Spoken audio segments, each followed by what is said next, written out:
Hi, welcome to Thomas Turner Fishing Antiques. Today we're going to be talking a little bit about the Farlow's Patent Lever reel, probably one of the most famous of all the Farlow reels around the turn of the century. Around 1888 the patent came in. What was unusual about it was that the patent was on the back of the reel, which was a small disc type lever assembly inside that created a friction against the inside of the back of the spool.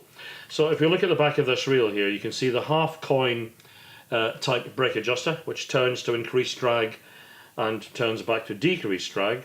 There are two very distinctive separate models on this. The earlier one is the knurled type here, which you can see, which is like a dome screw knurling around the outside for grip, and then the center slot in it. That wasn't as effective when it got cold. It wasn't so easy to turn, so it very quickly went to what we loosely call the half penny type, the half coin. There are other variants in the patent lever range. We have them in brass, and then we have them later in alloy, which is the new patent lever in aluminium. And very rarely do you see this half coin brake assembly actually on the front plate. That was patented, if you like, in cooperation with Kelson. He put that design into the patent, so the drag adjuster was in the front. It wasn't actually that practical, especially when the reel was turning and you try to adjust the front half coin. So it moved back to the back again.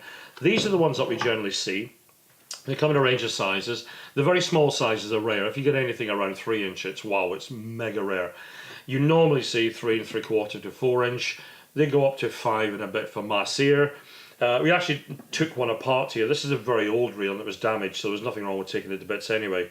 And we can see inside here, it's got only half of the spring caliper check left, but it still works.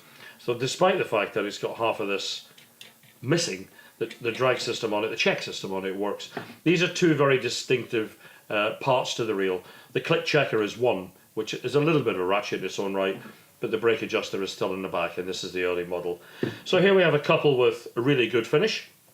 Here we have one which is partially damaged, which we'll use for spares, and here we have a polished one. And whilst it's not my thing particularly to polish them, there are some people who love the polished look, really for show on the shelf.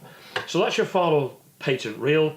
Cost-wise, they're relatively inexpensive to buy.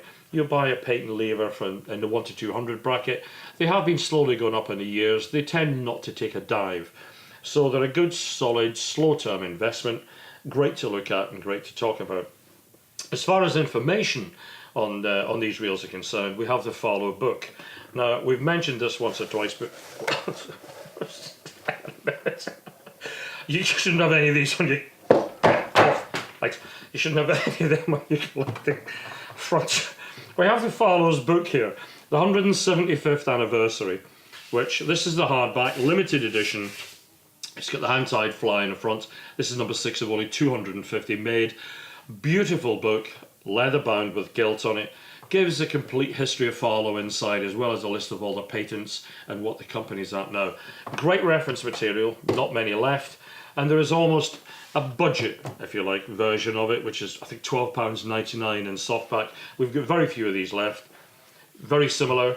The old sepia tint pictures inside, which are great to look at. None of these include a mink. Happy hunting for your Farlow reels, and catch you next time.